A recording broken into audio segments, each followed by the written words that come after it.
News 18ના અહેવાલની ધારદાર અસર જોવા મળી। માજલપુરમાં રોયલ મેળામાં દુર્ઘટનાને લઈને હવે તપાસનો ધમધમાટ શરૂ થયો છે। પોલીસે તમામ રાઇડ્સ બંધ કરાવી દીધી છે। પોલીસના ઉચ્ચ અધિકારી સહિત એફએસએલની ટીમ પણ સ્થળ પર આવી પહોંચી છે।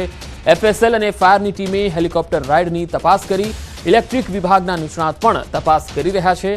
ગઈ રાત્રે ચાલુ હેલિકોપ્ટર રાઇડમાં ગેટ ખુલી જતા બાળક નીચે પડી ગયું હતું। રાઇડમાં લટકતા બાળકનો વિડીયો પણ સામે આવ્યો હતો અને ત્યારબાદ હવે તપાસનો ધમધમાટ શરૂ થયો છે। એફએસએલની ટીમ પણ અહીંયા પહોંચી છે।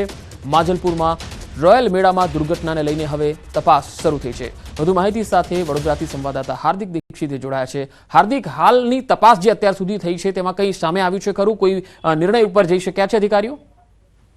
બિલકુલ જી, જો આ જે ઘટના બની ખૂબ જ ગંભીર પ્રકારની ઘટના છે અને આ જે ઘટના છે તેમાં ચોંકાવનારો ખુલાસો એ થયો છે કે આ જે મેળાના આયોજક છે તેમના દ્વારા જેટલી રાઇડની મંજૂરી માંગવામાં આવી હતી તેના કરતા વધારે પડતી રાઇડ જે છે તે ગેરકાયદેસર રીતે ચલાવવામાં આવતી હતી। ત્યારે આ જે રાઇડના સંચાલક છે અને ઓપરેટર છે તેઓને વિરુદ્ધ જે કાયદેસરની કાર્યવાહી જે છે તે કરવામાં આવી રહી છે। ઉલ્લેખનીય બાબત છે કે જે મંજૂરી માંગી હતી એના કરતા સંચાલક દ્વારા વધારાની 4 રાઇડ જે છે તે મૂકવામાં આવી હતી અને ગઈકાલે જે હેલિકોપ્ટર રાઇડમાં દુર્ઘટના ઘટી તેમાં તો સૌથી મોટો ખુલાસો થયો છે કે જે રાઇડ છે તેની મંજૂરી જ લેવામાં નથી આવી। ત્યારે ચોક્કસથી આ જે સવાલો છે તેના ઘેરામાં સંચાલકો જ્યારે આવ્યા છે ત્યારે એફએસએલની ટીમ, ફાયર બ્રિગેડની ટીમ સહિતની જે જુદી જુદી ટીમો હોય છે તે અત્યારે ઘટના સ્થળ પર પહોંચી છે અને ત્યાં જે રાઇડોની ચકાસણી છે તે કરવામાં આવી રહી છે। ફિટનેસ સર્ટિ સહિતની જે પરવાનગીઓ હોય છે એ લેવામાં આવી છે કે કેમ તે દિશામાં પણ તપાસ છે તે અત્યારે કરવામાં આવી રહી છે। પંકજ જી હાર્દિક, આભાર માહિતી આપવા માટે।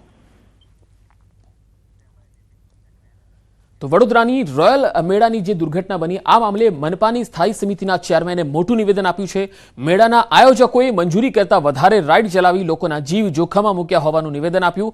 આયોજક સામે ગુનો નોંધીને કડક કાર્યવાહી કરવા પોલીસ અને પાલિકા કમિશનરને સૂચના આપવામાં આવી છે।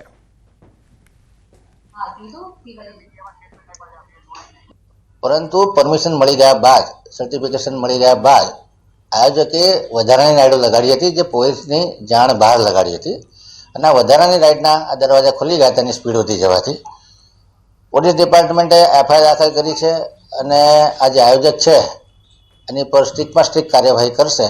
એફઆઈઆર દાખલ થવાથી જે નેગ્લિજન્સનો ગુનો લાગશે એ તમામ કાર્યવાહી કડકમાં કડક કરવામાં આવશે જેથી કરીને ફરી આયોજકો પોતાને પોલીસ પરફોર્મન્સ સર્ટિફિકેટ મળી ગયા બાદ આ રીતે વધારાની રાઇડો લગાડી અને લોકોની જાન સાથે ચેડા ન કરે।